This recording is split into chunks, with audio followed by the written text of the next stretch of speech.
আবারও শুরু হচ্ছে অপারেশন ডেভিল হান্ট। এবারের কার্যক্রমকে বলা হচ্ছে ফেজ 2। জাতীয় নির্বাচনকে সামনে রেখে দেশের আইন শৃঙ্খলা পরিস্থিতি নিয়ন্ত্রণ এবং যে কোনো ধরনের সন্ত্রাসী কর্মকাণ্ড কঠোর হাতে দমনের লক্ষ্যে অন্তর্বর্তী সরকার এ পদক্ষেপ নিয়েছে। এ প্রেক্ষাপটে লুট হওয়া ও অবৈধ অস্ত্র উদ্ধার অভিযান জোরদার করতে এবং ফ্যাসিস্ট সন্ত্রাসীদের দমনের উদ্দেশ্যে অবিলম্বে এটি চালু করার ঘোষণা দেওয়া হয়েছে। স্বরাষ্ট্র উপদেষ্টা লেফটেন্যান্ট জেনারেল অবসরপ্রাপ্ত জাহাঙ্গীর আলম চৌধুরী এক সংবাদ সম্মেলনে এই গুরুত্বপূর্ণ সিদ্ধান্তের কথা জানান। শনিবার সচিবালয়ে স্বরাষ্ট্র মন্ত্রণালয়ের সম্মেলন কক্ষে আইন শৃঙ্খলা সংক্রান্ত কোর কমিটির সভা শেষে সংবাদ সম্মেলনে তিনি এ কথা জানান।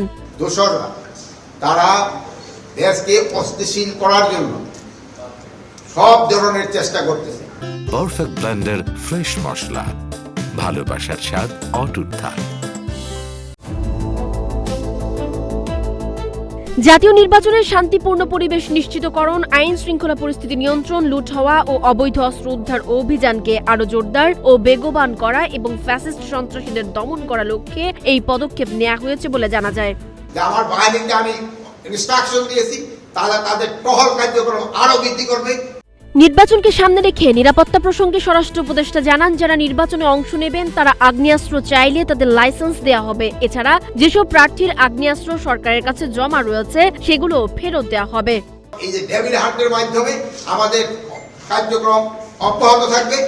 বিএনপির ভারপ্রাপ্ত চেয়ারম্যান তারেক রহমান দেশে ফিরলে তার নিরাপত্তা সংক্রান্ত সাংবাদিকদের প্রশ্নের জবাবে স্বরাষ্ট্র উপদেষ্টা জানান যে সরকার তারেক রহমানের নিরাপত্তায় সব ধরনের প্রস্তুতি গ্রহণ করেছে এবং তার সর্বোচ্চ নিরাপত্তা নিশ্চিত করা হবে। অপারেশন ডেভিল হান্ট ফেজ 2 চালুর মাধ্যমে সরকার একদিকে যেমন সন্ত্রাস ও অবৈধ অস্ত্র দমনে উদ্যোগী হলো, তেমনি অন্যদিকে নির্বাচন প্রক্রিয়ার সঙ্গে জড়িত সকলের এবং জুলাই গণঅভ্যুত্থানের যোদ্ধাদের নিরাপত্তা নিশ্চিত করার বিষয়ে তাদের অঙ্গীকার পুনর্ব্যক্ত করল। সানজিদা আফরিন, সোনিয়া, নাগরিক প্রতিদিন।